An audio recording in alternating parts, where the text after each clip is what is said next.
Чи зүгээр зүгээр одоо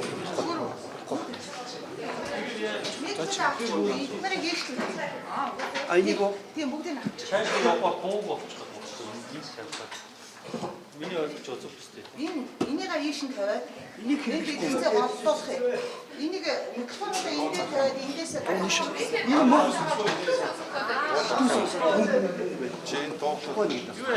Энийг зүгээр намсч ил та. Энийг намсаад хэлчих чад нь зогсоод ирчих. ачтай юм энэ ажилт. Гёг намсч энийг.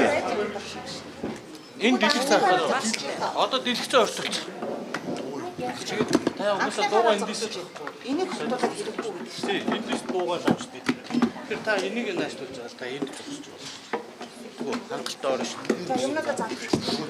Дэлгэцээ жоо наашлуулж. Одоо эндээс олцоо танаа дуунч чинь.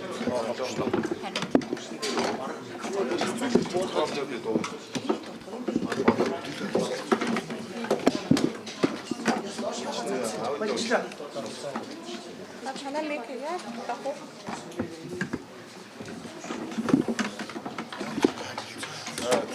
За ингэ.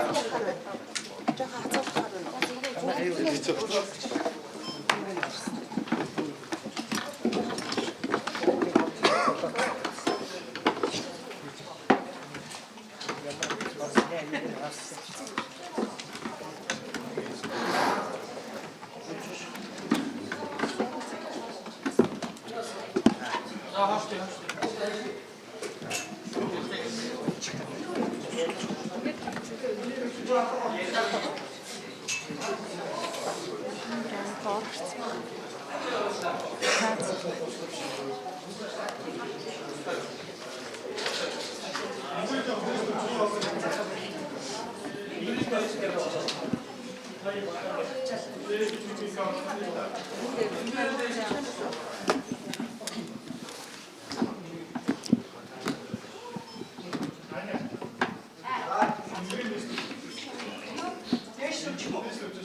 Дэлгэцэн төлөм харуулах гэдэг байгаа шүү дээ. Надад зүгээр.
Сая л асч байгаа юм шүү.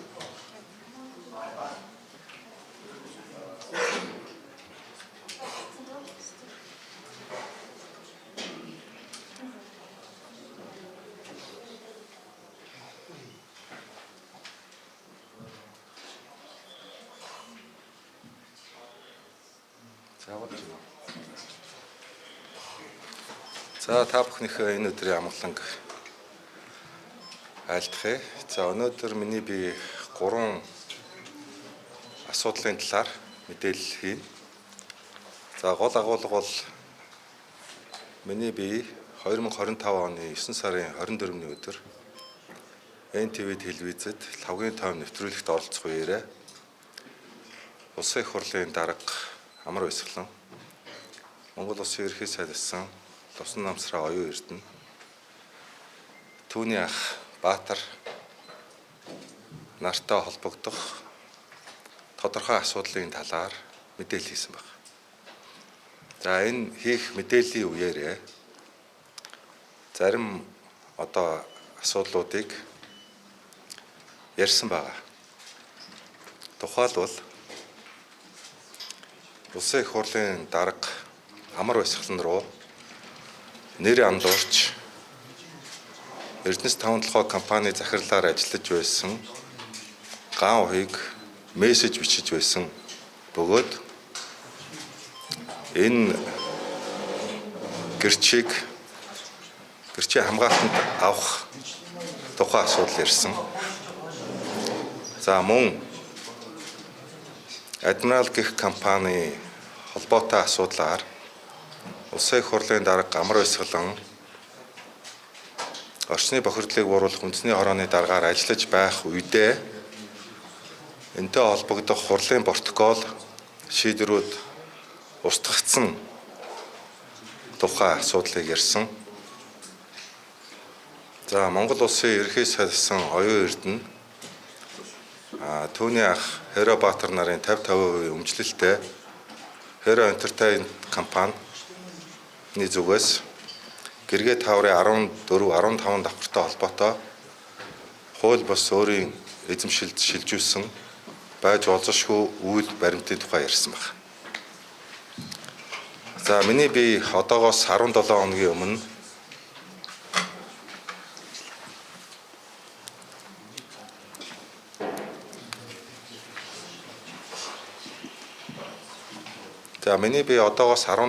өмнө хууль зүйн дотоод хэргийн сайдаар томилогдоод ажиллаж байна. За энэ томилогдсноос хойш хугацаанд өөрийн өмнө ярьсан асуудлуудын араас ууггүй ажиллаж байгаа гэдгийг нотлох баримттайгаар өнөөдөр та бүхэнд танилцуулах гэж байгаамаа. За юуны урд Улсын их хурлын дарга Амар Баясгалан холбогдох гэмтэргийн шинжтэй асуудлыг 3 зүйл ангаар Монгол Улсын прокурорын байгууллагаас яллах дүгнэлт үлдэж яллагдагчаар татсан бөгөөд Амар Баясгалан яллах тогтоохолтойгоо танилцаж гарын үсэг зурсан гэсэн мэдээлэл авагдсан байна. За одоо би танилцуулгатаа орё. Лавгийн тойм нэвтрүүлэгт дурдсан Эрдэнэс 5-7 захирал ган ухигийн зүгээс Улсын их хурлын дарга Амар Баясгалан андуурч бичсэн мессежийг та бүхэнд үзүүлж байна. Энэхүү нотлох баримт нь одоогийн хүртэлх байдлаар мөрдөн шалах ажиллагаанд хавц тэрэгт байхгүй бөгөөд авагдаагүй байгаа. Энэ баримтыг энэ хэвлэлийн хурлын дараа миний бие хууль хяналтын байгууллагад нотлох баримтын бүрдэл хангаж хүлээлгэж өгнө гэдгийг хэлье. 9911-07-76 дугаартай Эрдэнэс 5-7 компани захирал ган ухигийн зүгээс тухайн үед Амар Баясгалан дарга руу андуурч бичсэн мессежүүд байна. За энд бол олон асуудлууд байна. Одоо чиний барьц хүчээ хадгалж үлдэж чадна. Над руу энэ компанийг сүрүүлэхгүйгээр захиалах даалгавар чи явуулж байгаа гэдгийг би чам зөндөө хэлсэн. Чи үл тооцохоор ирсэн. Эсвэл таны хүч хүрэхгүй байгаа гэж ойлгох уу?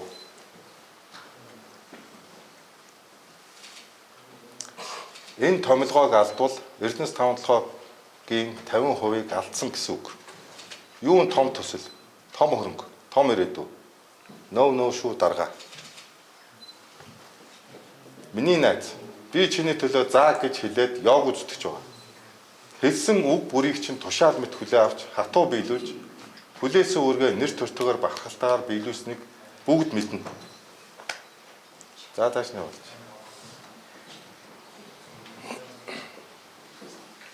За энэ мессежний та бүхэнд огноог нь харуулъя.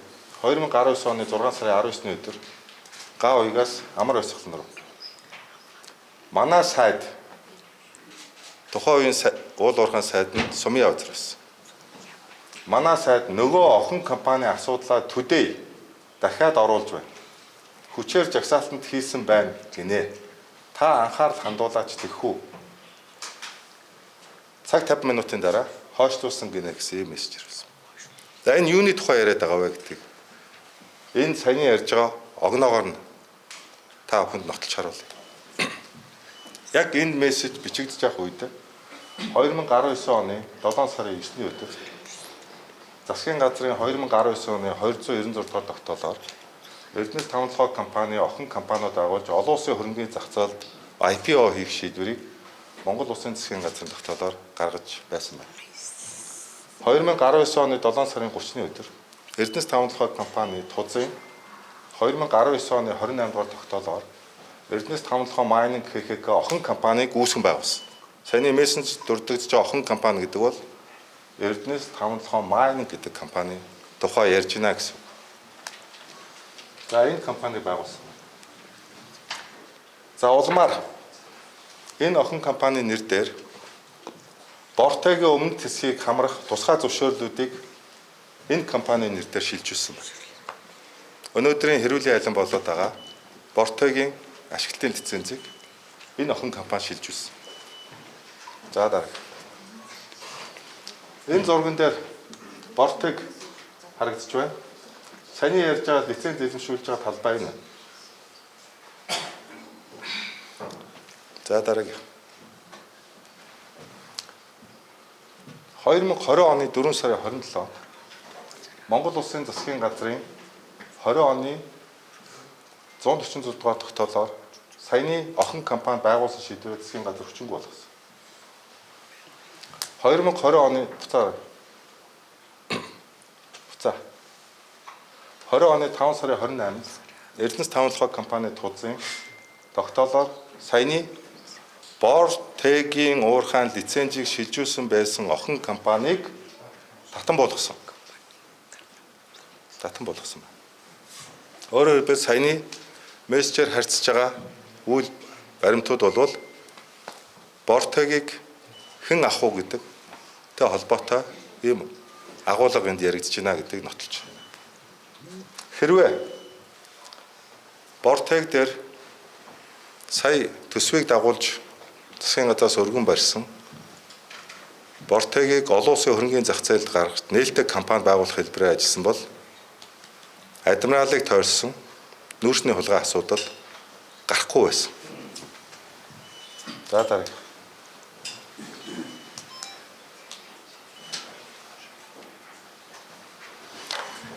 За одоо Бортег охин компаниг цуцлаад Эрдэнэс тавталгаа 100% мэдэлд шилжүүлсний дараа 20 оны 10 сарын 15-нд Бортегийн нөөцийг ил уурхайн аргаар ашиглах тэзүү батлагдсан.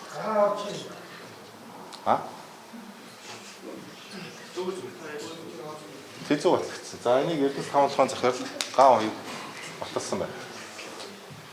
За улмаар 21 оны 2 сарын 9-нд Бортег уурхайн гэрээт орлогчийг сонгож шалгуулахаар төлөвлөгөө баталсан. За ингээд миний 23 оны 12 сард Адмирал гэх компанитай холбоотой энэ тендерийн хууль бус одоо шалгаруулалт явсан гэдэг тэр нүүрсний сонсгол дээр баригдсан бүх баримтууд энэс хойш болсон гэсэн. За таашаач.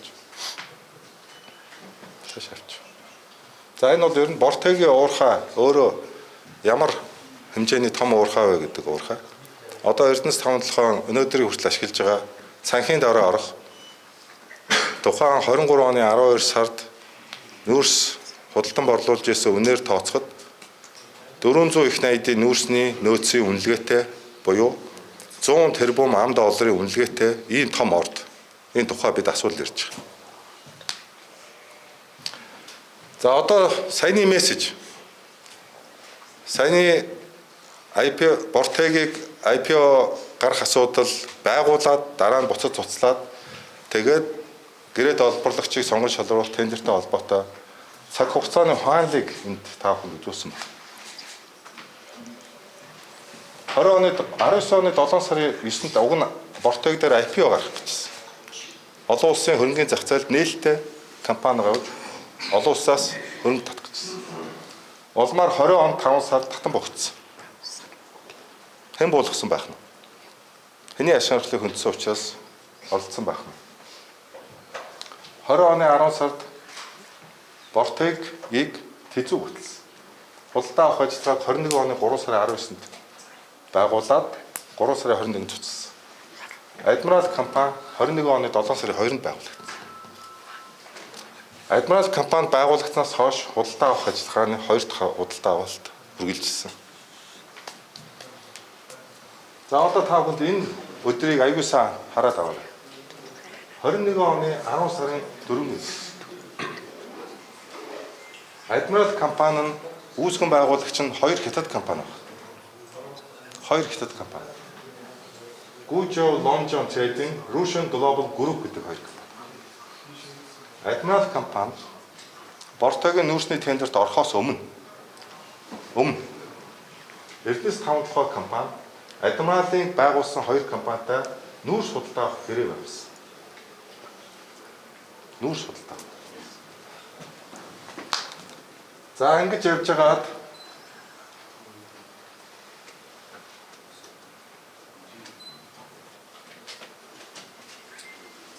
одоо 10 сарын 4-нд саяны нүүрс худалдаа авах гэрээ би байгууллаа гэж хэлж байна тийм. Одоо энд би нэг бичлэг үзүүлэх гээд байгаа юм. Энэ дараагийнх нь юуг нь гаргачихдаг. За энэ бол саяны яриад байгаа нүүрс худалдаа авах гэрээг үзүүлж байна. Орчны бохирдлыг бууруулах хорооны тогтоол.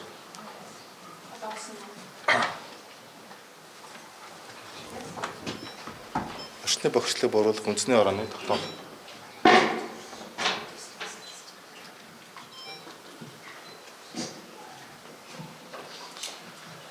За би лавгийн тойм нэвтрүүлэгтээ Улсын их хурлын дарга Амар Баясгалангийн засгийн газар хэрэглэхийн сайд орчны бохирдлыг бууруулах үндэсний орооны даргаар ажиллаж байх үедээ удирдсан хурлын протокол олдохгүй байгаа тухай ирсэн. Энийг 3 удаагийн Улсын их хурлын төр хороо шаардаад олдоогүй.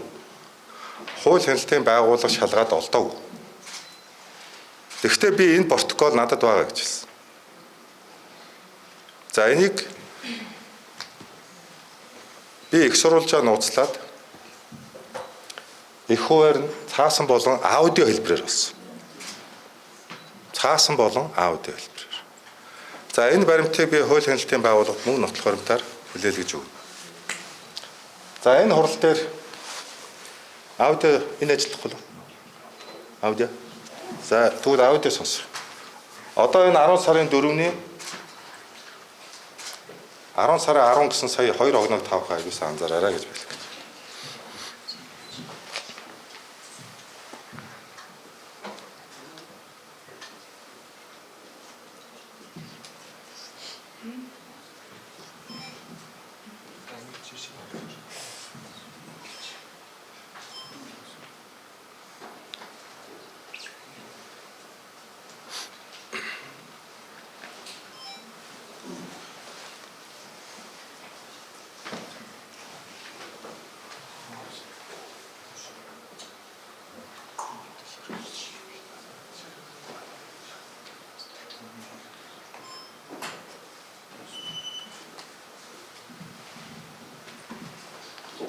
Засгийн газар орчны бохирдлыг бууруулах үндэсний хорооны хурал дээр энэ гажуулах үйлдвэрийн технологиг ийм байдлаар өөрчилж ийм технологитой нүүрс угаах үйлдвэр хэрэгтэй юм байна. Байгуулах хэрэгтэй юм байна. Энэ одоо орж ирэх туршилтын нүүрсийг Бүнэм хятад улсын одоо компаниас Монгол улс руу оруулж ирье гэдэг асуудлууд яригдсан. Орчны бохирдлыг бууруулах үндэсний хороо Амар Баясгалангийн тахалж ирсэн тэр хороон дээр энэ нүүрсийг оруулж ирэх гэсэн тэр 2 гэртийн компани Адмиралын үүсгэн байгуулалт компани. тухайн үед орчны бохирдлыг бууруулах үндэсний хорооны даргаар 2022 оны 10 сараас 11 сарын дунд хүртэх хугацаанд би нэг 45 хоног орчмын хугацаанд би үлдээсэн. Яагаад тэгэхээр савхар хариуцсан сайд байхгүй байсан учраас надад хэрэг итгэхийн даргын хувьд төр хариуцсан. Тэр үед одоо та бүхэн би протоколыг юм олсон хэвлэлээр бичиж миний ганцхан удаа дараалал хурдсан хурлын протоколыг та бүхэн авч үзье. Тэр протокол дээр ямар нэгэн байдлаар адмирал гэдэг юм уу ямар нэгэн байдлаар нүүрстэй холбоотой асуудлуудыг би шийдвэрлсэн зүйл тогтоос байхгүй гэдэг. Үнэнгүй одоо хариуцлагатай гэдэг.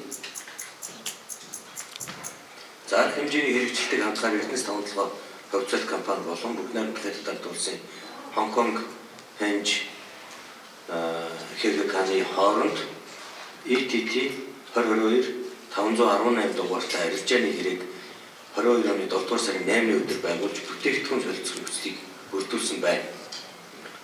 За Хонконг Хэнж компани үйлдвэрт тус улсын GB 3470/2017 стандартын шаардлагад нийцүүлэн үйлдвэрлэсэн 400 мянган тонн шахмал хагас кокс түж, 100 мянган тонн унтаг хагас кокс түж, нийт 500 мянган тонн бүтээгдэхүүнийг Монгол улс бүлээгт хятадд болсон хэлийн замын өдрийн хашуун сухад ганц мод ургастай Лео Мя гэсэн уран бодоор оруулж ирэх төвтэй дүүцэх хэмжээний түүхийн үрсэн харилцан солилцох үйл ажиллагааг одоо үндсэндээ бол эхлүүлэхэд бэлэн болсон байна. Энэ эхлүүлээд байна гэдэг нь бол үндсэндээ эхлүүлэхэд бэлэн болсон байна. Албан ёсоор үндэсний хорооноос шийдвэр гараагүй учраас энэ хэлцүүлгэн дээр ингэж орж ирсэн байна.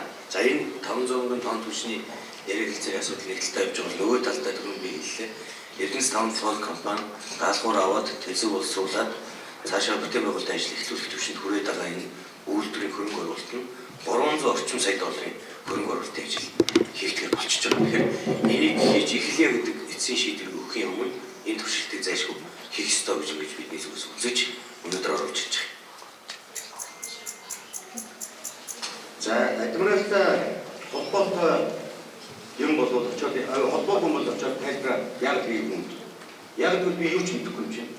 Очоод би ямар тайлбар хийх вэ? За төр пауз.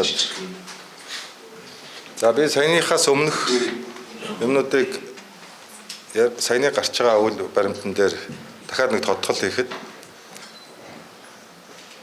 за эндээс юу харагдаж байгаа гэхээр нэгдүгээрт энэ устгацсан олдохгүй байсан протокол дотор амар ойсгалан дарга Хонконг Хэж гэдэг компанитай Эрдэнэс тавталгаа компани туршилтын нүүрс оруулж ирэх асуудлыг ярьж байгаа шийдвэрлэж байгаа. 10 сарын 10-ны өдөр. За би түрүү нэг өмнө гэрээ харуулсан. Эрдэнэс тавталгаа компани энэ хурлаас 7 хоногийн өмнө 10 сарын 4-ний өдөр тэр компанитай нь гэрээгээ байгуулсан байсан. Буюу орчны бохирдлыг бууруулах хорооны шийдвэр гарахаас өмнө гэсэн. Нэг дахь факт. Хоёр дахь факт. Адмирал компанитай ямар ч холбоогүй мэдэхгүй гэж хэлсэн болвол сая энэ протоколд гарч байгаа Хонконг Хэж гэх компани эзэн Жан Шоужин гэж хятадн улсын иргэн нь Адмирал компани үүсгэн байгуулагч тэр нэг иргэн гэдэг нь улсын бүртгэлийн байгууллагад өгсөн материал гарын үсгээрээ нотлогдож байгаа. Энэ бол цоошин баримт гарч ирж байна. За энэ асуудлыг 2023 оны 11-р сарын 1-ний өдөр Монгол улсын ерөнхий сайдаас оюун эрдэнэ тухайн үеийн засгийн газрын хуралдаан дээр хөндөж ярьж ирсэн аудио бичлэгийг би одоо сонсох гэж байна.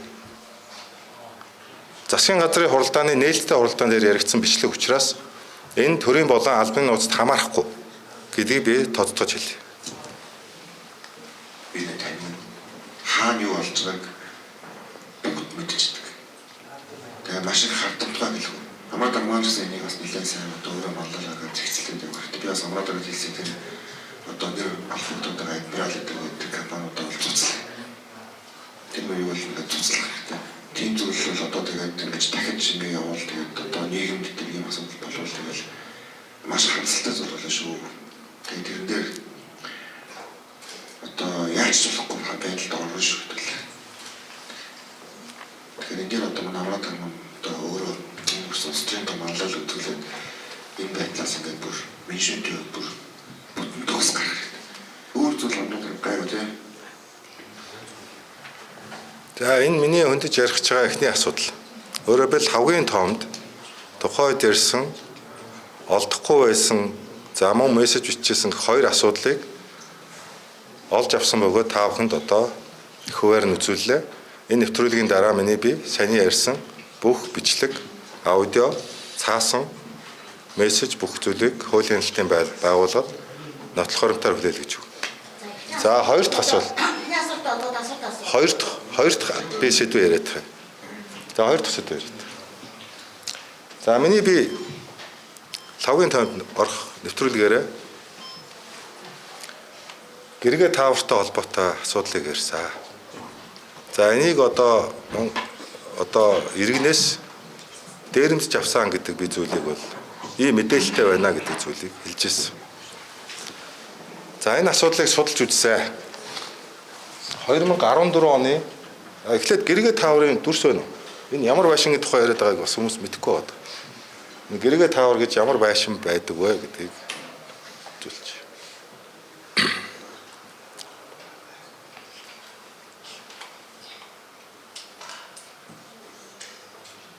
За энэ Баянгол зочдол энэ.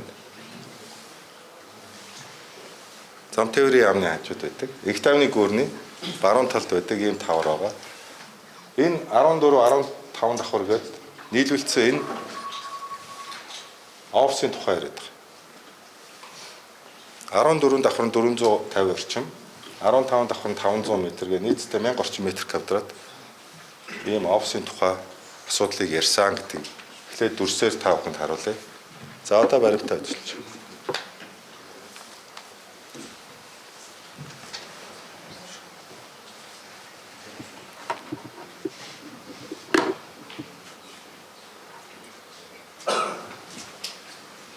За энэ Сүхбаатар дүүрэг 1-р хороо 5-р хороолт байршилтай 7359 м квадрат өгөх ийм одоо офисын зориулалттай барилга юм байна. 14 давхар нь 476.7 м квадрат, 15 давхар нь 556 м квадрат ийм одоо офис байна. За энэ 14 давхрын Герман стандарт компани, 15 давхрын Герман стандарт компани одоо өөрөө бүртгүүлэхээр 2014 оны 6 сарын 20-нд улсын бүртгэлийн байгууллагад хандж байжээ. За энэ бол одоо офисын хэмжээ зааг байна. За улмаар хаан банкны зээлийн барьцаанаас чөлөөлөөд саяны ярьсан Герман стандарт компани нэр дээр 14 болон 15 давхрын үл хөл хөрөнгийн гэрчлэгээнүүд нь гарч байсан байна. 14 оны 6 сарын 20-нд. За Герман стандарт компани болон Hero Entertainment Group 2017 оны 11-р сарын 22-ны өдөр худалдаа авах гэрээний дагуу 15 давхрын 556 м квадрат талбайг гэрээ байгуулж худалджээ. Тухайн үед метр квадратыг 680 мянган төгрөгөөр үнэлж, нийтдээ 378 сая 80 мянган төгрөгөөр худалдаа авах гэрээг байгуулж байсан байна. За 18 оны 10 сарын 4-өөс 12-ны хооронд энэ офисыг Hero Entertainment 15 давхрыг нь Hero Entertainment компани нэрээр шилжүүлсэн байна. Улмаар Hero Entertainment компани нэрээр 18 оны 10 сарын 12-ны өдөр 15 давхранд шилжсэн байна.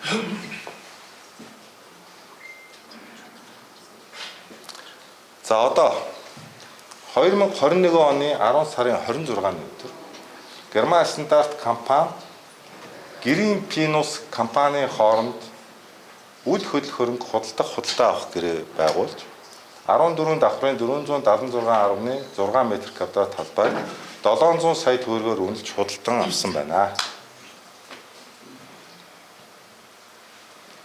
За ингээд Герман стандартаас Гринпус компани хооронд энэ үл хөрөнгийг шилжүүлсэн байна.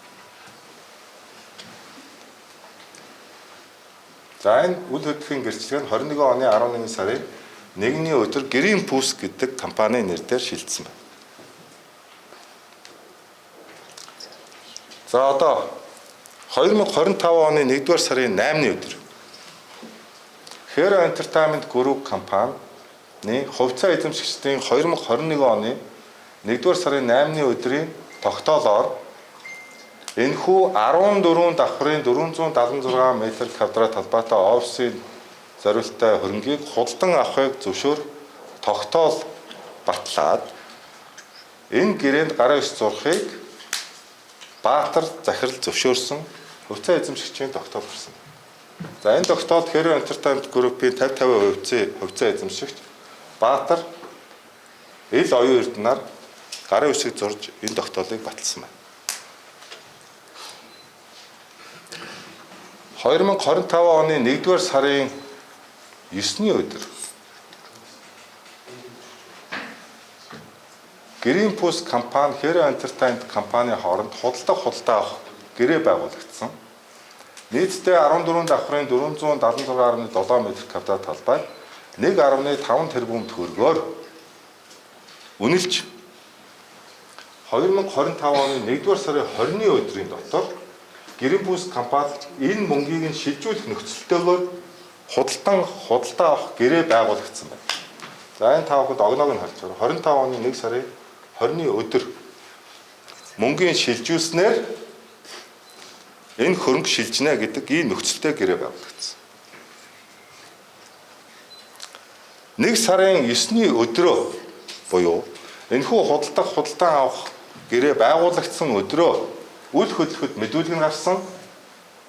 Хамгийн сонирхолтой нь худалдан авж байгаа тал нь үйл хөдлөхийнхөө татварыг төлөөгүй, худалдаж байгаа тал нь 30 сая төгрөгийг төлсөн байна. Hero Entertainment энэ татварыг төлөөгүй. Худалдагч тал нь өөрөө үйл хөдлөхөрөнгийн татвар төлж байгаа. За ингээ 30 сая төгрөг ирсэн. Мөн тэр өдрөө үйл хөдлөхөрөнгийн гэрчлэг гарч байна. Гэрээ бол 1 сарын 9-ний өдөр байгуулсан гэрээ 1 сарын 20-ны дотор 1.5 тэрбумаа төлөөд тэгснээр шилжүүлнэ гэдэг гэрээ байгуулсан боловч мөнгөө шилжүүлээгүй байхад тэр өдрөө үйл хөдлөхөрөнгийн гэрчлэгээр гараад Hero Entertainment руу шилжиж байгаа.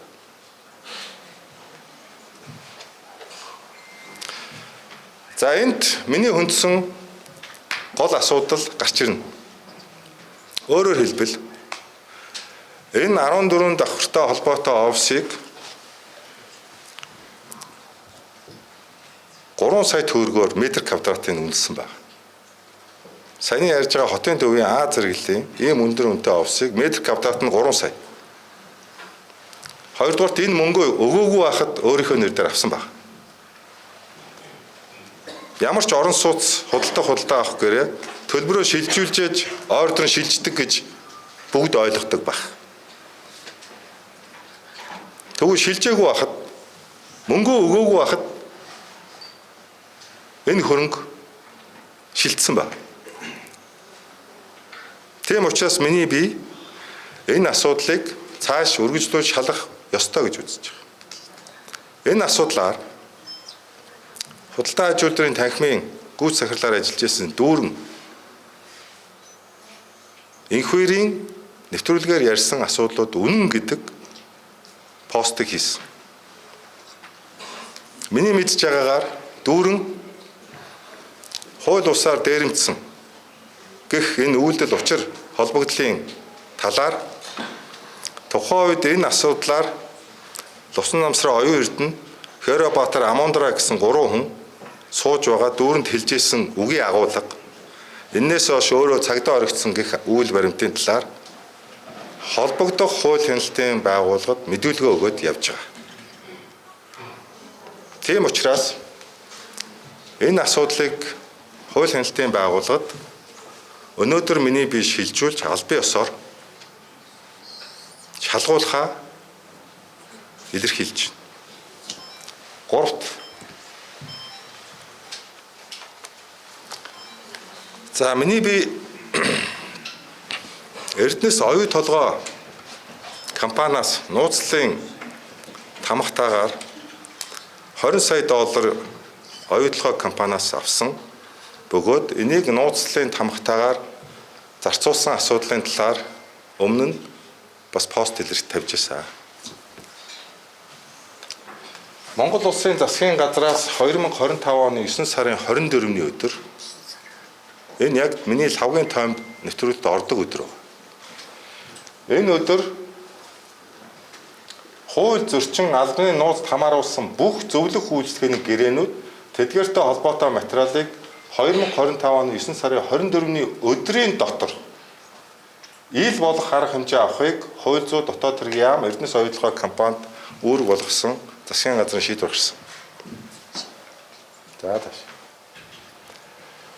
Засгийн газрын хэрэглэх газарт тагнуулын ерхий газраас 2025 оны 9 сарын 26-ны өдөр хууль хүчин төгөлдөр мөрдөж эхэлснээс хойш хугацаанд төрийн өмчөд хуулийн этгээд, төрийн өмчийн оролцоотой хуулийн этгээдээс албаны нууцд хамаарах мэдээллийн жагсаалтыг боловсруул тагнуулын байгууллагаас санал авч баталж байгаагүй болно. Нэр бүхий төрийн өмчөд хуулийн этгээд нь үйл ажиллагаандаа нууцын дарцаар тэмдэглэсэн байна. Энэ нь албаны нууцд хамаарахгүй буюу байгууллагын нууцын тухай хууль заасны дагуу нууцлсан мэдээлэлд хэрэглэж байгаа нь албаны нууцд хамаарахгүй мэдээлэл текст хэрэглэхийг хориглоно гэж заасныг зөрчиж байна. Албаны нууц мэдээлэлд хэрэглэх дардас тэмдэглэгийг хэрэглэж буг анхааралтай авна уу гэсэн бичиг ирсэн. Өөрөөр хэлбэл энэ анхнаасаа нууц биш байсан гэдгийг тагнуулын байгууллага энэ дүгнэлтээр нотолсон.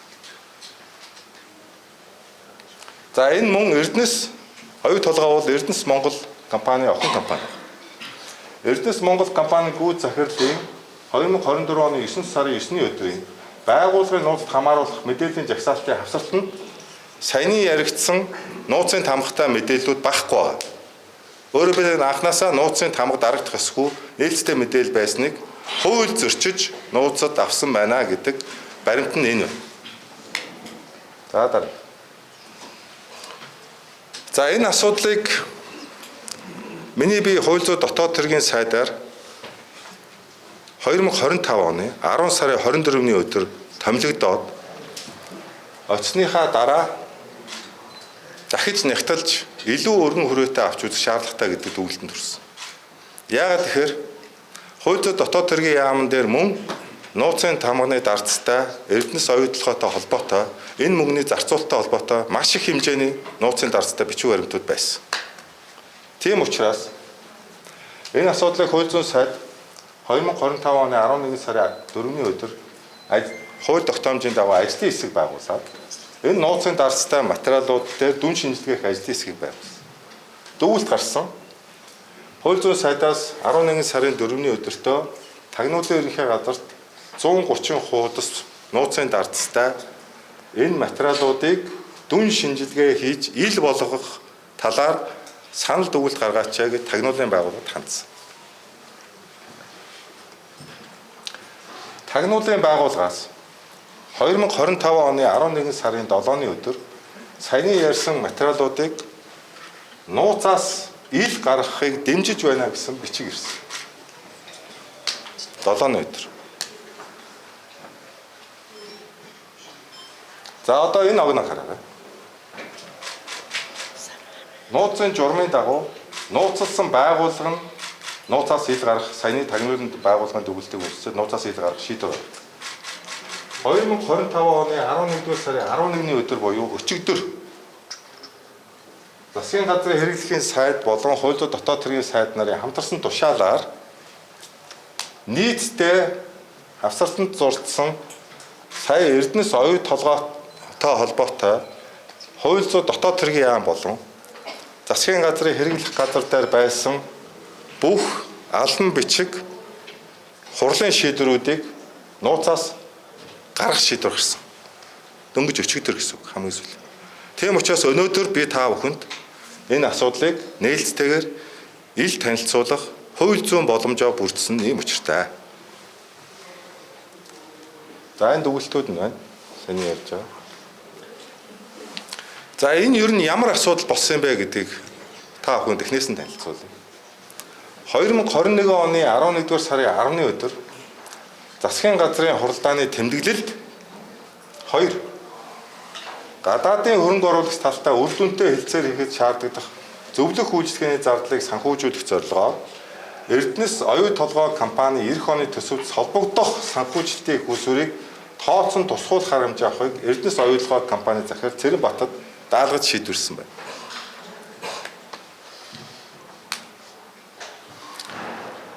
Энэ өдрөөс 1 хоногийн дараа буюу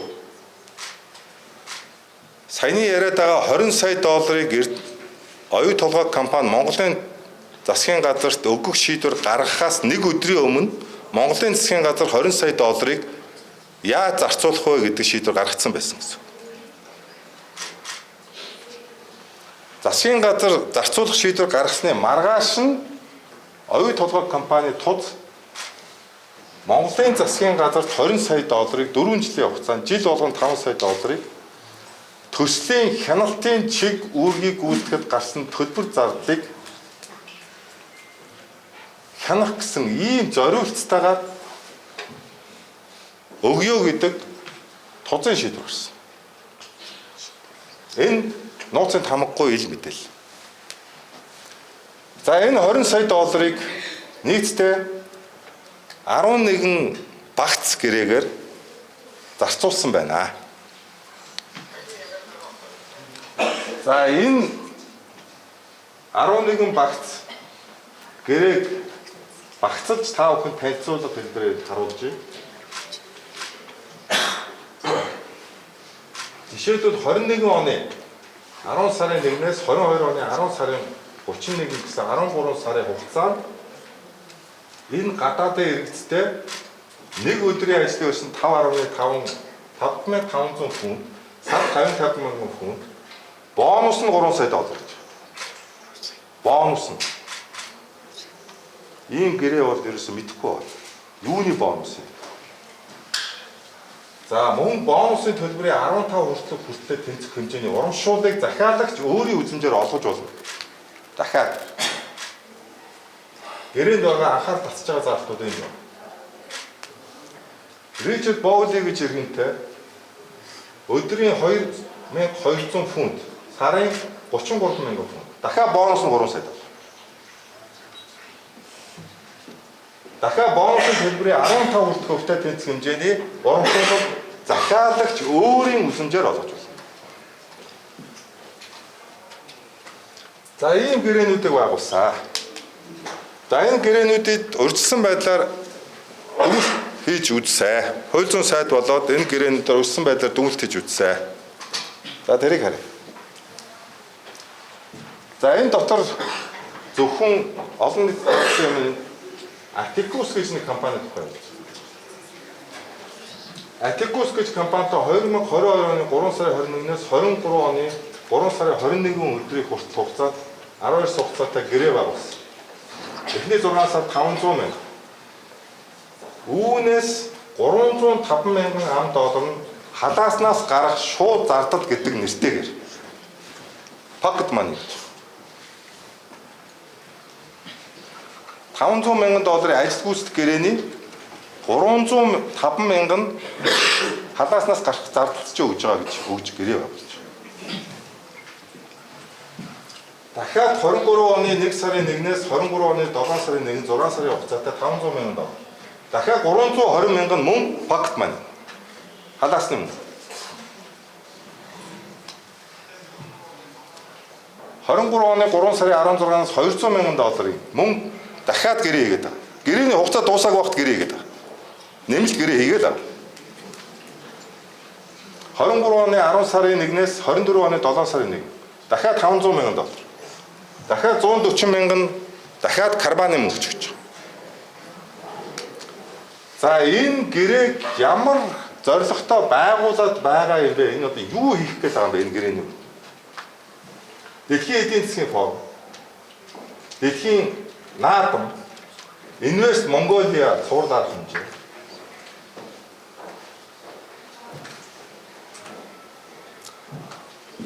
Оюу толгой олон улсын нэр хүндийг нэмэгдүүлнэ. Монгол улсыг дэлхийд дахинд арчлал, хууль дээдлэх зарчим, сайн засаглалын шилдэг дурсгалыг хэрэгжүүлдэг талаар сурталчлана. хэвлэлийн албаны дэмжлэг сэтгүүлчтэй харилцсан. Эрдэнэс оюутлогыг олон улсад сурталчилна. Маш ерөнхий нөхцөлтэй гэрээ гэж хэлэхэд хэцүү бичиг баримт үлдгэсэн байна. Яагаад гэрээ гэж хэлэхэд хэцүү бичиг баримт гэж хэлээд байгаа вэхээр хоёр талд харилцан зурлалцсан, санал солилцсон гэрээний нөхцлүүд тэр байтугай гарын үсэг. Гүйц захирлын гарын үсэг мөн үү гэдэг нь эргэлзээтэйгэд өртсөн байдлаар дүгнэж байгаа. Нийтдээ Атикус гэж саяны одоо 20 сая долларын зарцуулалтаас 2000 за би энэ оног дахиж төгсгөлд нь дахиад яа. Та бүхэн нэг сайн татаад аваа. 2021 оны 10 сарын 1-ээс 22 оны 10 сарын 31-ний хооронд Maurice Staffy гэж хүнтэй 715 мянган фунт стерлинг хэрэгжсэн. Richard Bowley гэж зөвлөлтөд 429 мянган фунт стерлингийн гэрээсэн.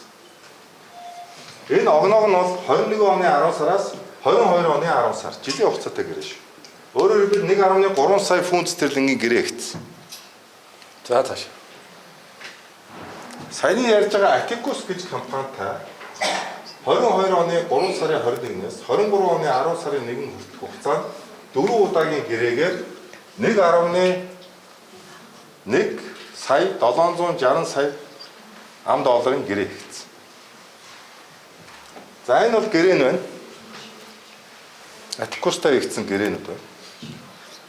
За энэ гэрээн дээр анхаарал татж байгаа юм нь юу байна вэ гэхээр энэ 6 гэрээн хадуудын эрх үр үүргийн хувьд тэнцвэр байхгүй. Зөвлөхөд давуу эрх болгосон. Гэрээгээр ямар ажил хийх гэж байгаа нь тодорхой биш. Гэрээний биелэлтийг яаж тооцох төвлөрөх нь тодорхойгүй. Ийм гэрээнүүдийг байгуулсан. За энэ бол Atticus компани 1.7 сая ам долларын гэрээний тайлан гэж Atticus компаниас нууцын тамхтайгаар ирүүлсэн тайлан нь байна.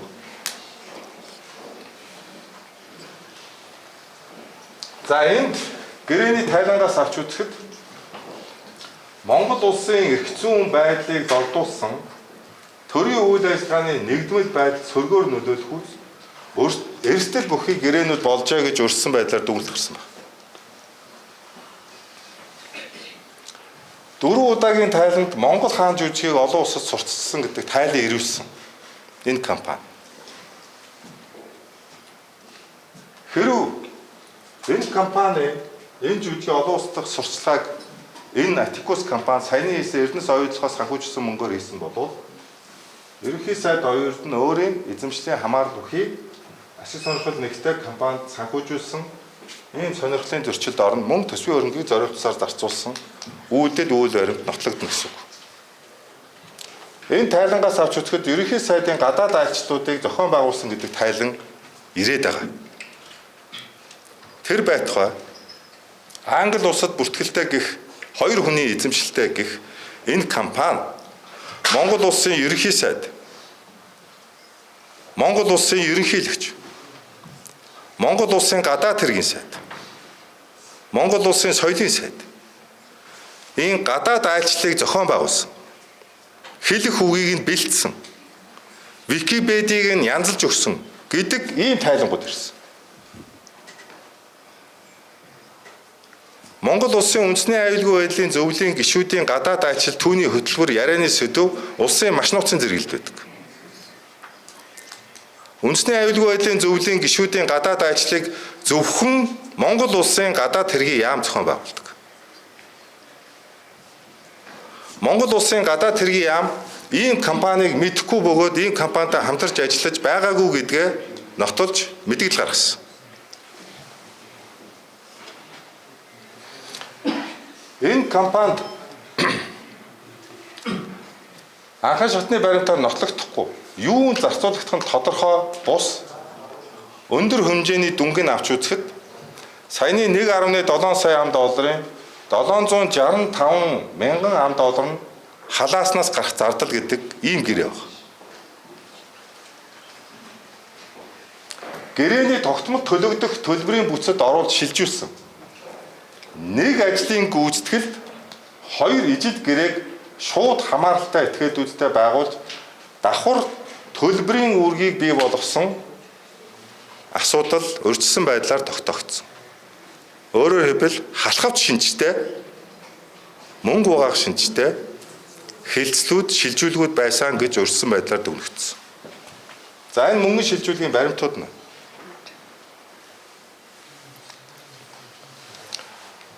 Монгол улсын гадаад хэргийн сайдын эрхлэх асуудлын хүрээнд Монгол улсын гадаад сурчлагаа хамаардаг. Гадаад харилцааны яамнаас гадуур Монгол улсын аль нэг сайд гадаад улсын ямар нэг мэдэгдэхгүй компанитай Монгол улсын үндэсний аюулгүй байдлын зөвлөл болон засгийн газар их хурлын гишүүдийн гадаад ажлыг зохион байгуулсан, арга хэмжээ оролцох хийсэн, санхүүжилт өгсөн үйл баримтууд нь зөвхөн мөнгө угаах шинжтэй үйлдэл биш, Монгол улсын үндэсний аюулгүй байдалд харшиж бодшгүй үйлдэл гэж үзэж байгаа. Тийм ч учраас энэтэй холбоотой асуудал нь ганцхан албан тушаалын гэх хэрэгээр авилгатай тэмцэх байгууллагууд биш, мөрдөн шалах чиг үүрэг бүхий тусгай албадын хамтын ажиллагааны хүрээнд цаашид шалгадах асуудал үйл баримт байна гэж өртсөн байдлаар үзэж байна. За энд гарын шиг зурж байгаа Цэрэнбат цамаг дарж баталгаажуулсан их хүн байгаа эсэ. Энэ гэрээг байгуулахдаа ер нь зөвшөөрөл юмнууд байна уу гэдэг асуудал тодорхойгүй байна.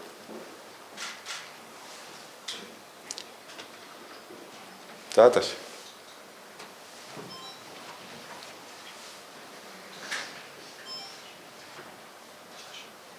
Таашаа.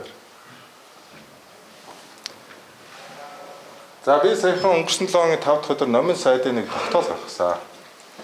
За ийм Монгол улсын олон улс дахь сурчлагын мэдээллийн үндэсний хороо гэдэг Монгол улсын засгийн газраас байгуулаад энэ хорооны тогтоолоор хамаггүй төр жүжигийг олон улсад толгуулахад дэмжлэг үзүүлэх шийдвэр гаргасан байна.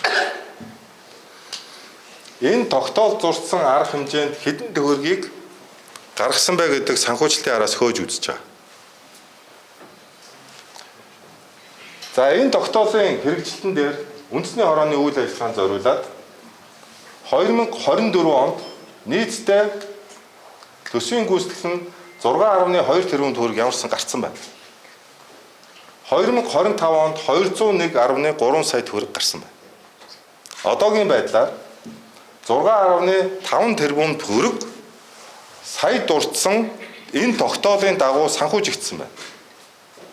Энэ санхүүжилтийг нэг үржлэн хууль хяналтын байгууллагаар шалгуулах хүсэлтийг өнөөдөр миний бие өгөх гэж байна.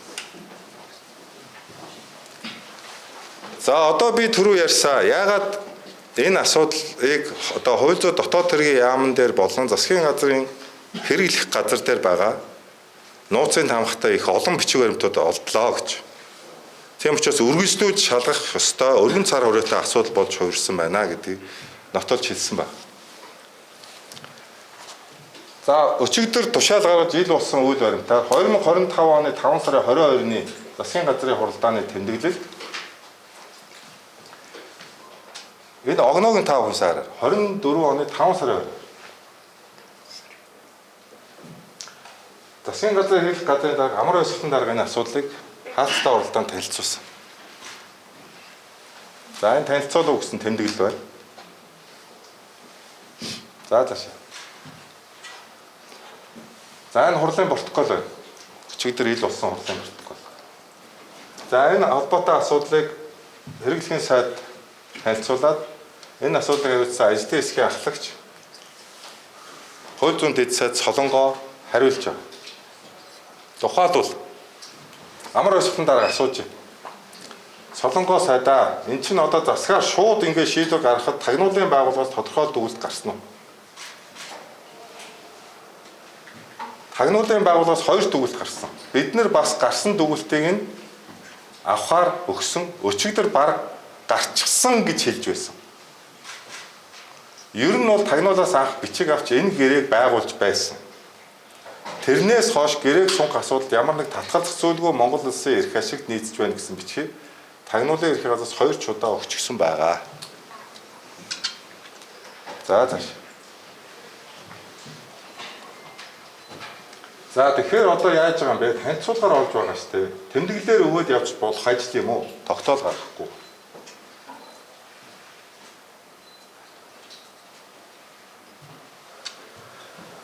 За энэ тийм хэлж байна. Шадар сайд амар сайхан хурал удирдах гэсэн. Энэ тэмдэглэлээр биш бараг тогтоолоор явах зүйтэй байхаа. Тэгээд нарийн ширээ асуудлуудаа хоорондоо сайн ярьцгаа. Дараагийн хэрэглэхийн за. За энэ 6 сарын 5-ны засгийн газрын хулгайны тэмдэглэлийн төслийг сайд нарт хөргүүл саяны ярьж байгаа тэмдэглэлийн төслийг хэрэглэхийн сайд хөргүүлж ирсэн. За энэ санал авч ирсэн материалдаа ийм тэмдэглэлийн төслийг ирүүлж ирсэн. 2024 оны 6 сарын 5-ны өдөр би хууль зүйн дотоод хэргийн сайдаар ажиллаж ирсэн учраас би өөрөө энийг сайн мэдчихэв. Наад дээр амар баясгалан дараагаас нууцсан дардцтайгаар энэ хоёр хүнд мөнгө өгье гэдэг тэмдэглэлийн төсөл ирсэн. Санал авахар. Танилцуулга нь энэ. За энэ тэмдэглэл дотор харсан чинь энэ хоёр хүн ямар нөхцөлтэй, ямар үндслээр, ямар хугацаатай хэдэн төгрөгийг гэрээ байгуулах гэж байгаа юу гэдэг нь тоон дүн байгаагүй. Мөнгөн дүн байхгүйсэн. За дараагийн. За ингээ энэ 6 сарын 6-ны өдрийн мөн хаалттай уралдааны протокол байна. Мөн хаалттай урлаа. Энд хууль зүйн дотоод хэргийн сайд энэхээр оролцоо гэж байна. Энд би оролцож байсан. За таашаа. Би өөрийнхөө хэлжсэн үг зориуд байлж. За энд миний хэлжсэн үг. Энэ тэмдэглэлүүд ийм мөнгөн дүнгүй гарч болохгүй. Ялангуяа засгийн газраас Эрдэнэс Монгол төрийн өмчт компаниудыг санхүүжүүлэхийг даалгаж байгаа ийм тэмдэглэл тоон дүн байхгүй гарч болохгүй. Хэд хүртлээр цаашаа өсөхийг бөөмөн. Яг ийм мөнгөн дүнгүй тогтоолууд гардаг байсан учраас Хөгжлийн банктай холбоотой, нүүрстэй холбоотой засгийн газрын тогтоолууд дээр асуудал яригдсан юм аа. Энэ алдааг засгийн газар үргэлжлүүлээд яваад байж болохгүй. Энэ мөнгөнд байх ёстой. Мөнгөн дүн нь нууц биш гэж би ойлгож байгаа. Засгийн газрын гишүүдэд энэ нууц биш гэж ойлгож байгаа. Энэ мөнгөн дүнгээ хэл гэж шаардаад байгаа байхгүй. Хэдэн төгрөгөөр гэрээ ирэх гээд байгаа хэл. Засгийн газрын хууль дээр хэл гэж шаардаад байгаа. За энэ доктор ч гэсэн би хэвлэл мэдээллээр зарим савгийн тоймд ярьж ирсэн, зарим үг хэлсэн. Ороногийн гэрээгээр халахвчилж PR-ын 1 тэрбум төгрөг гаргасан. Хэвлэлийн гэрээс санхүүжүүлсэн дүн 750 сая төгрөг. Энийг би наран цог захиралд хэлжээж үлдэгдэл 350 сая төгрөгийн зогсоолгосон. Энэ бүхэн баригдчихсан байгаа. Сонгуул болох гэж бай. Хэвлэлийн эрх чөлөөний асуудал гээд энд маш олон сэтгүүлч нарын асуудал хөндөгдөх гээд байсан учраас зогсоогдсон. Ер нь ийм асуудал дээр Эрдэнэс Монгол компаниг улс төрчид төрөвч болгож ашигладаг болох хэрэгтэй. Жил болгон 750 сая төгрөгийн хэвлэлийн гэрээ хийдэг. Энийг өгтөө тэрийг хус, энийг хус гэж амаар хэлдэг. Тухай би засгийн газрын хаалттай оролдоон дээр хэлжсэн өөрийнхөө үгийг би энд гаргаж байна. За энд Солонгоо хууль зүйн дэд сайдын үгээс би зарим үгүүдийг гаргая. Арбитрийн маргаанд манай улсад зөвлөж байгаа хуулийн фирмийн зардлыг Монгол улсын засгийн газрын нөөц сангаас гаргадаг. Энэ холбогдох хуулийн тодорхой зохицуулалтаа учраас нөөцөөс зардал гарч байгаа. Бусад зөвлөх үйлчлэгийн зардлыг шаардлагатай тохиолдолд гаргахтай холбоотой асуудлыг Эрдэнэс оюутлогын компаниар шийдвэрлээд явж байгаа. Түрүүн дурдсан 2021 оны 103 дугаар тогтоолыг хэрэгжүүлэх ажлын хэсгийг засгийн газар хэрэглэх газрын дарга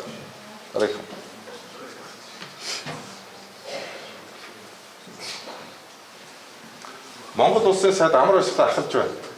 Бидний хувьд бол амар баясгалан сайдад энэ асуудлыг танилцуулаад амар баясгалан сайдаас ажлын хэсгийг ахлагчаад оруулж ирж байгаа. За одоо төлбөрийн дүн яригдчихэж байгаа. Та нар ихэнх энэ огноог хараарай. 24 оны 6 сарын 6 сонгуулийн үеэр Төлбөрийн хувьд бол 13 сарын хугацаатай гэрээ байгуулж байгаа. 13 сарын хугацаатай гэрээ байгуулалтаа холбогдох тайлан сар бүр ирүүлнэ. Гэрээ сунгуудах нөхцөл гэрээнд байхгүй. Сар болгон 2 зөвлөхөд төлөх төлбөр нь сарын төлбөртэй байгаа. Нэг зөвлөх нь сарын 55,000 фунт, Марус Даффи 55,000 фунт, Ричард Боули сарын 40,000 фунт стерлингийн төлбөр авахар байгаа.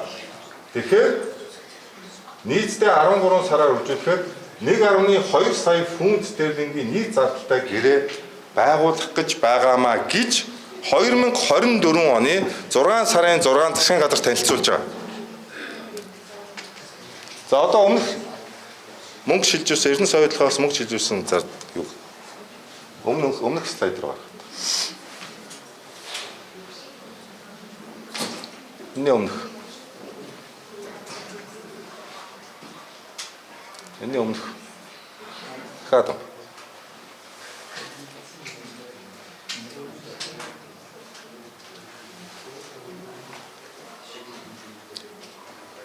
Шон. Шон. За энэ. Аним.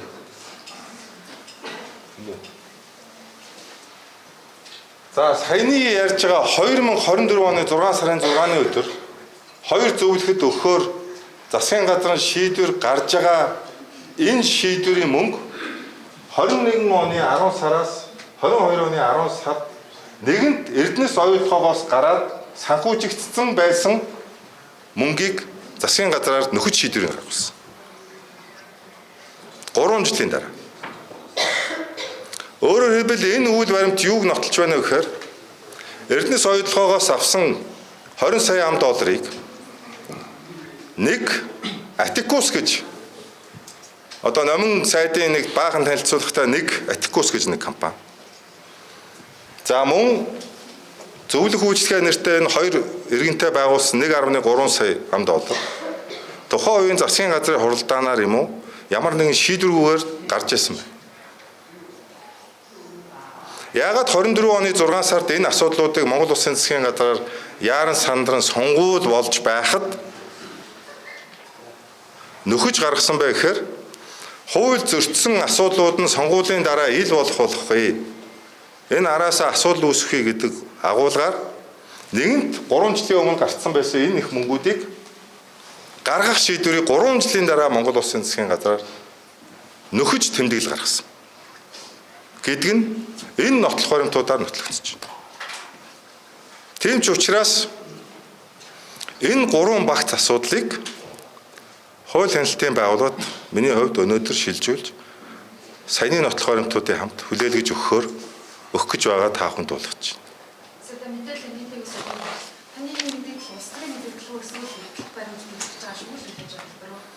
Та юу гэж болох нь таны л асуудал. Тэгээ энэ би бол үзүүлж байгаа дандаа баримт үзүүлж байна.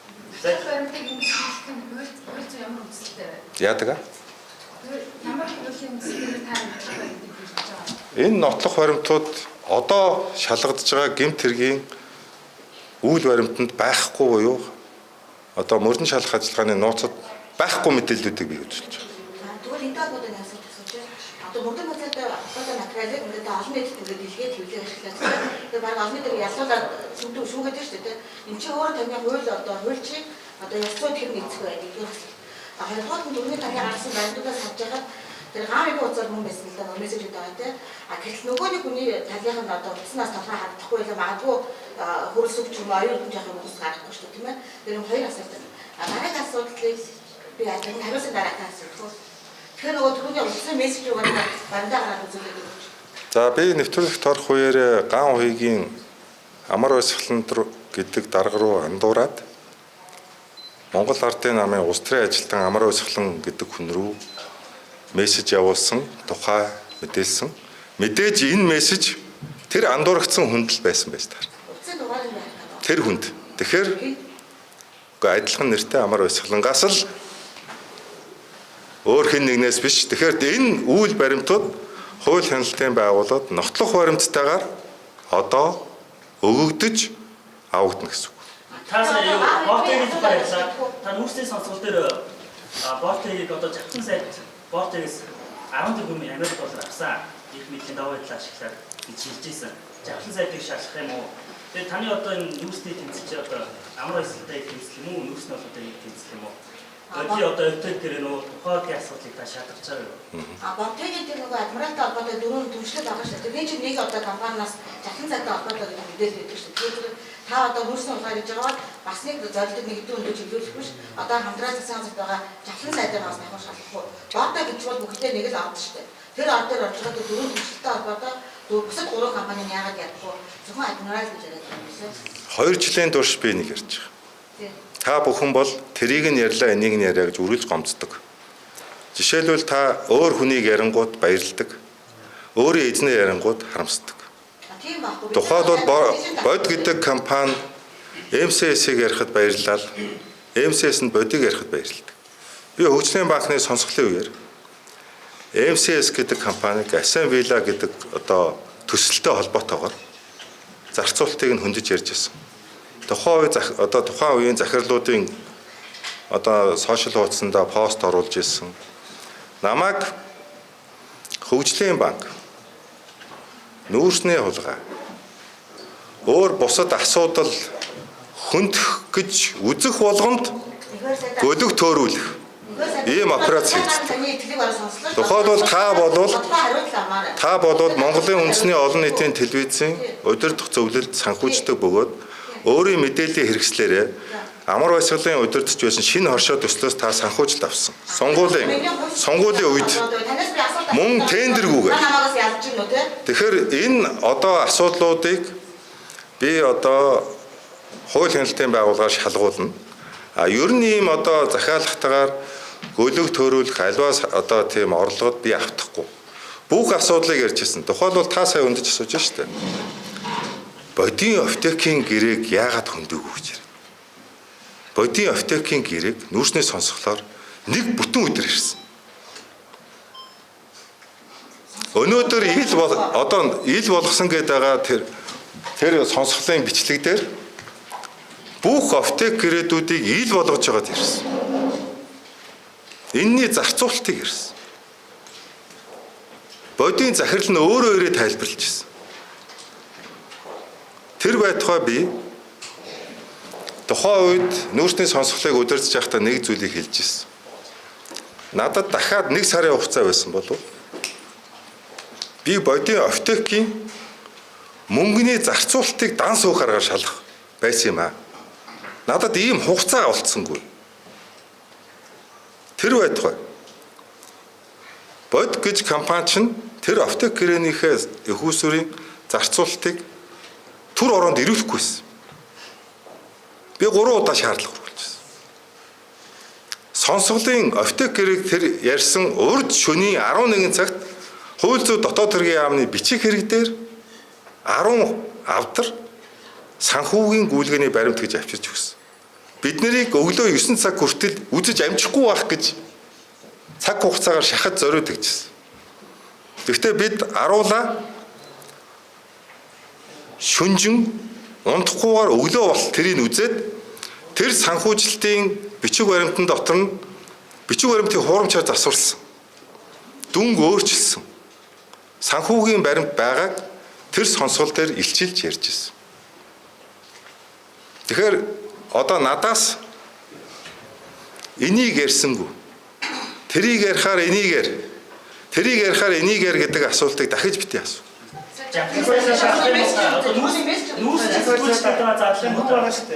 Амгуудраас сайн мэдээлэл хийсэн шүү дээ. Хэрвээ одоо намайг хамгаалсан байгаа айлгой танилцах юм бол тэр нөө аптек гэрэт холбоотой бүх юм ярьж байгаа. Тэр хүнийг хамгаалсан газар ярих боломж байгаа юм. Амондроо бол хамгаалтанд ороод байх хүн биш гэж би ойлгодог. Нэг хамгаалтанд ороод байх хүн биш. Энэ асуудлаа шалгах хэрэгтэй. Тэгэхээр би өнөөдөр хэлж байна. Энэ асуудал шалгадана. Таны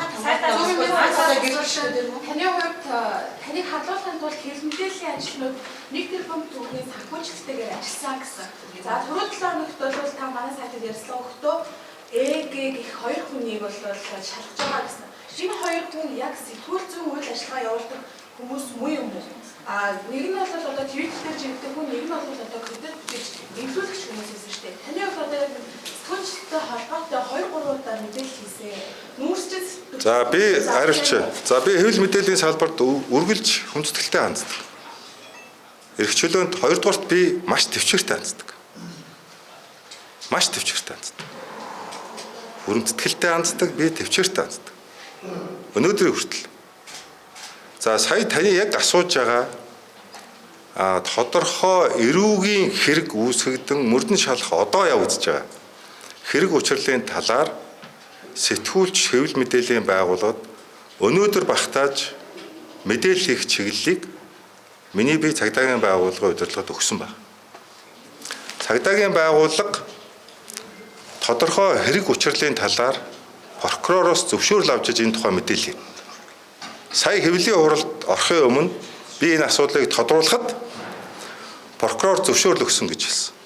Тийм учраас энэ хэвлэлийн хурлын дараа цагдаагийн байгууллага саяны шалгагдж байгаа хэргийн талаарх дэлгэрэнгүй мөрдөн шалгах ажиллагааны мэдээллийг цагдаагийн байгууллага өөрөө хийнэ. Таны хэвлэл мэдээлэл сэтгүүлч гэдэг юу гэж байгаа вэ? Та мэдээлэл цацж байгаа бүх хүмүүсийг сэтгүүл зүйн салбарын хүн гэж бодоод байгаа юм. Яг энэ хоёр хүн чинь сэтгүүл зүйн салбарын. За энэ шалгагдж байгаа гэх хоёрч биш юм байгаа. Би бол Хэро Баатар гэж хэлсэн шүү. Та хоёр сэтгүүлчийг Гүг. Би Хэро Баатар гэж бүр хэлсэн шүү. Та хоёр сэтгүүлч. Тэгэхээр Хэро Баатар гэдэг хүн Монгол улсын үндэсний аюулгүй байдлын зөвлөлийн гишүүд, улсын их хурл засгийн газрын гишүүнүүдийн эсрэг нэр төрөд нь халдах зорилготой зохион байгуулалттай. Үйл ажиллагаа явуулж байгаа мөрдөн шалгаж байгаа энэ хэргийн асуудлаар мөрдөн шалгах байгууллага мэдээлэл. Прокурорын байгууллагын зөвшөөрөл авсан гэж надад хэлсэн. Тийм учраас энэ яг тодорхой гин шалгагдж байгаа хэргийн талаар мөрдөн шалгах байгууллагаас дэлгэрэнгүй мэдээлэл. За бүгд аргачлаа минь одоо өөрөө ер нь яг одоо нэр нүр байна уу өөрт чинь. Жишээлбэл байна шүү дээ. Манай бүгд би хэлж манай бүгд аргачлаа бол байна шүү дээ. Та адмирал гэдэг энэ Бортегийн хулгай амар баясгалан хийчлээ гэдэг та яг хэдэн онд нэвтрүүлэг хийсэн? 22 оны хэдэн сард? 10 сард. За 22 оны 10 сард буюу анх бүгд аргачлаа хэлсэн байх шүү бас. Тийм баад нүүрсний сонсгол болохоос 2 сарын өмнө бүгд аргачлаа хийжсэн байх нь шүү. Эндээ ихтгэлтэй байсан байх нь шүү. Тийм ээ? Тийм ээ? Тэгэхээр бүгд аргачлаа бол одоо энэ асуултыг бүр 3 жилийн өмнө та өөрөө аягүй сайн мэдчихсэн. Бас сэтгүүлч байх нэ. Шүгэл үлээж байсан. Танд баярлалаа. Сайдаа боловсролын зээлийн туурамч байна гэдэг санааг зээл авсан гэсэн мэдээлэл гарсан байлээ. Энд та тайлбар өгөх. Хэн тийм яриад байгаа? Тийм мэдээлэл гарсан байлээ. За мэдхгүй одоо. Сүүлийн 2-3 хуульч таны одоо мэрэгчлийн хуульч биш ээ. Хуульч мэрэгчлийн шалтгаалтай өгөө гэсэн. Хайр нэг мэрэгчлийн хуулийн шалтгаалтай өгчээсэн юм. Хэн би юу? Тийм. Яг гоо энэ нөгөө юу яриад байгаа юм бэ лээ шүү дээ. Би нөгөө одоо lawyer гээд нөгөө эрх бакалавраар 4 жил сурахаар эрх зүйч болно доо. Хуульч мэрэгчлэр ажиллахын тулд ямар хүмүүс хуульчийн шалгалт өгдөг вэхээр шүүгч, өмгөөлөгч, нотариусч, прокурор гэсэн мөрдөн байцаагч. Яг ийм тусгай мэрэгжлийг бол хуульчийн лицензтэй эрх зүйчид хийдэг байхгүй юу? Хуульчийн лицензтэй. Би энэ байгууллагууд ажиллаж байгаагүй. За баярлалаа.